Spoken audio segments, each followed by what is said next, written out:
Hey there guys, this is Jimmy from Spin Retro. In this video, I'm going to show you some games played on Pocket Go S30. I did go ahead, updated all the emulators using Retro Game Corp's emulator files. So that's why it's looking like this. And he did go ahead change all the emulator resolution and fixed up a lot of the emulators configuration file. So it is this device is much greater and much enjoyable to use. Now I'm gonna play some PlayStation Portable. So today we're gonna just focus on one title, which is Tekken 5, and I'll show you the gameplay of it. It's running great, by the way. So of course, gotta be careful with this device as the save file gets corrupted if you force shutdown while in game. So make sure you exit out to all the way to the menu before you shut off. And I'll demonstrate that at the end of the video. So we'll pick Paul. If you have a PPSPP save data, not the save state, but if you have the save data, you can transfer from Retro Pocket to this and continue play.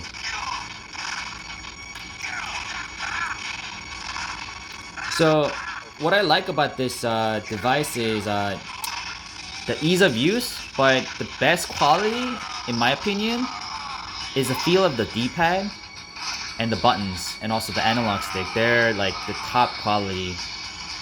And I think it's also the fact that I can rest my fingers, you know, in this position. It makes it very comfortable.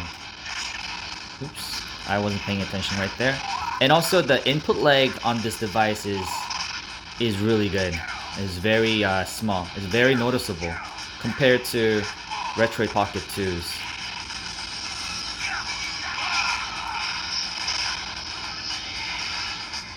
As you can see, this game is very playable.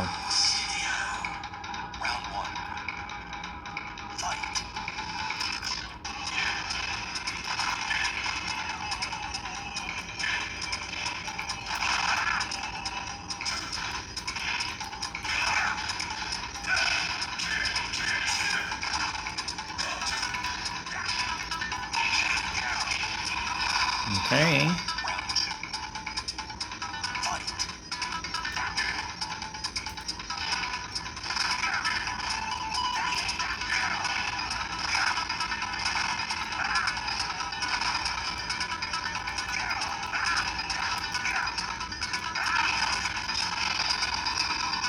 So you can hear some audio glitches, but it really doesn't bother. I mean, it may bother to some, but it doesn't bother the gameplay.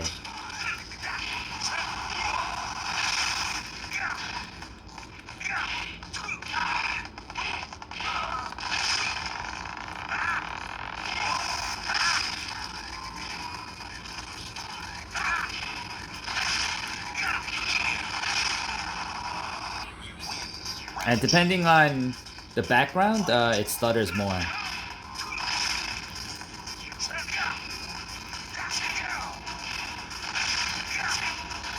So after fixing the resolution on this device becomes, you know, much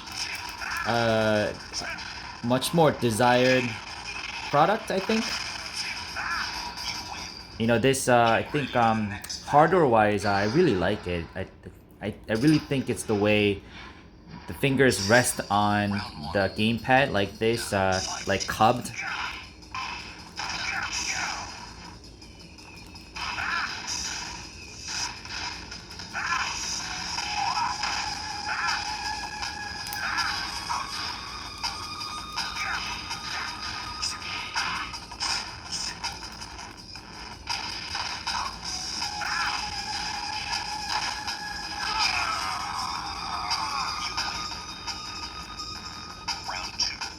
Okay.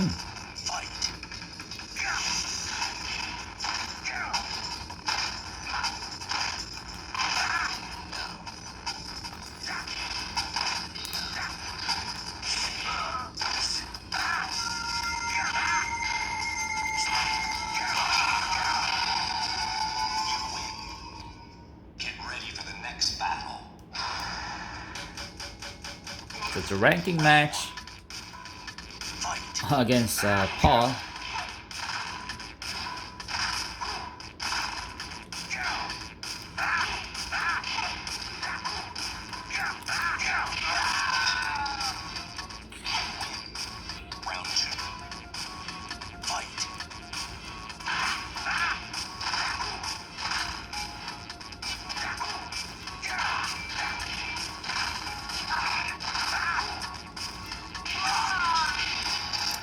Okay, there you go. So I'm going to make a save state. Okay, and exit the menu. Alright, so like I mentioned before, you have to exit the emulator all the way to the main screen and then shut off the device. Otherwise, the save file gets corrupted, and I have had issues with that.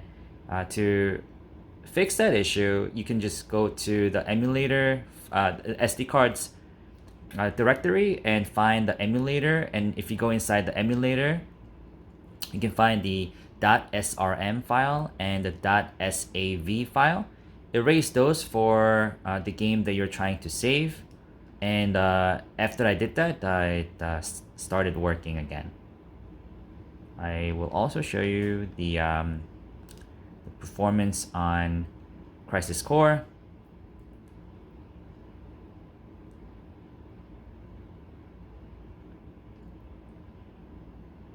Now I got some saved data file from my the actual PSP. As you can see, the saved data is from 2008.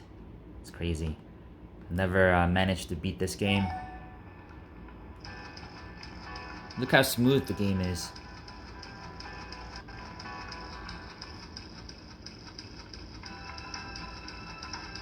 I'll try to pick up a fight and show you some lag during the battle, but it's bearable.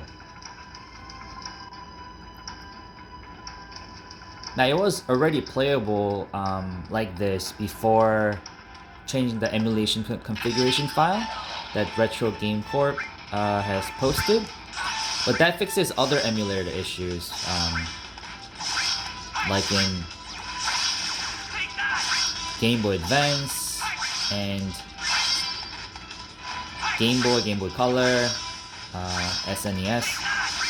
It had some pixelation issues, blurry issues.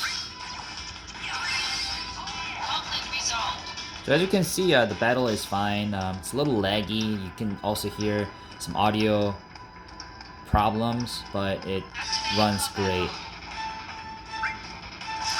So Crisis Core is certainly playable on Retroid Pocket. Sorry, not Retroid.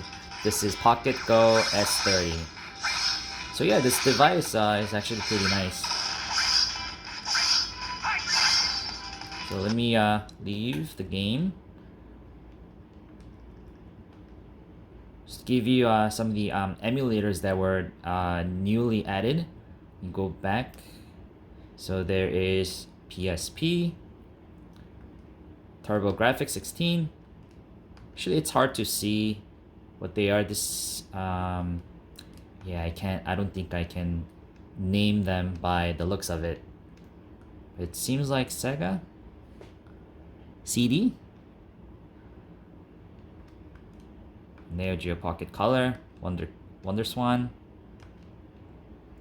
and then you have FBA, MAME. Sorry, I don't know what this is. Famicom.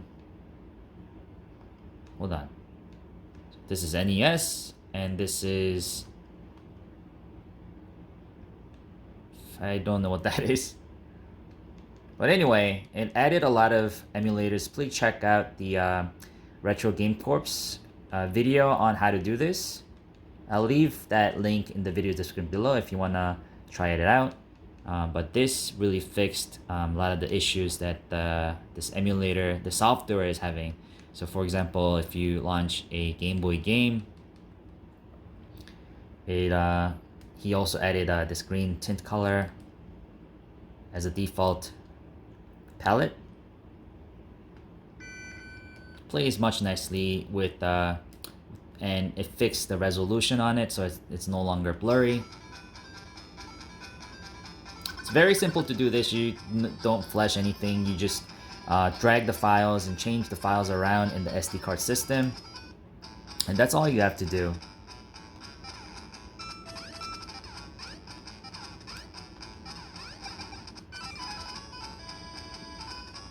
This is Kid Dracula on Game Boy, by the way. This is a great title.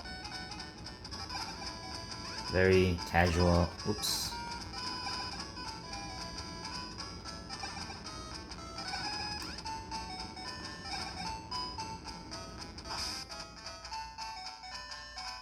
Okay. In-game saves and save states also work. Just have to make sure that the game saves files don't get corrupted, and you're good to go. A Mega Drive. Wait, that's not a Mega. This is a Mega Drive.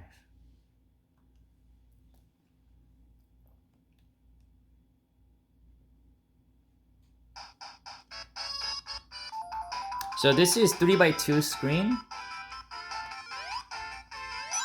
and it's fully stretched, and there's really no option to go back to the original scaling option.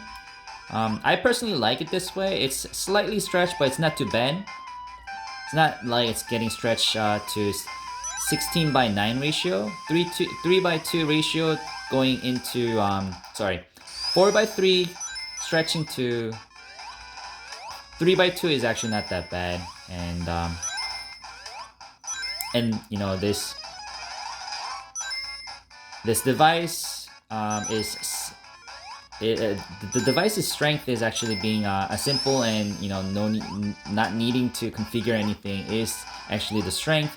So if you like the actual ratio, this is not the device to play. But other than that, if you want simple pick up and play style, this is a great device. It runs great. The input lag is really good on this device. Also, just the build quality is good too. Like if you really zoom in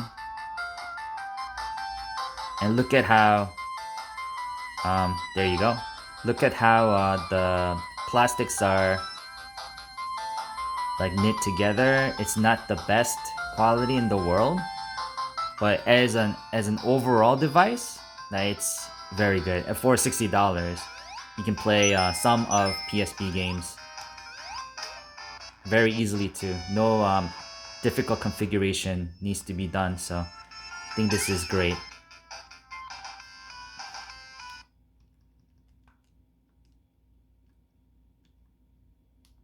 So that was a little bit of very short emulation test, and also just talking about the new emulator profiles that you can get from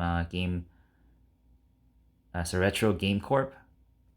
I'll leave, like I mentioned before, I'll leave the video description and his website in the video description below. And if you have any questions, I'll leave in the comments below. And as always, thank you guys for watching, and I'll see you guys in the next video.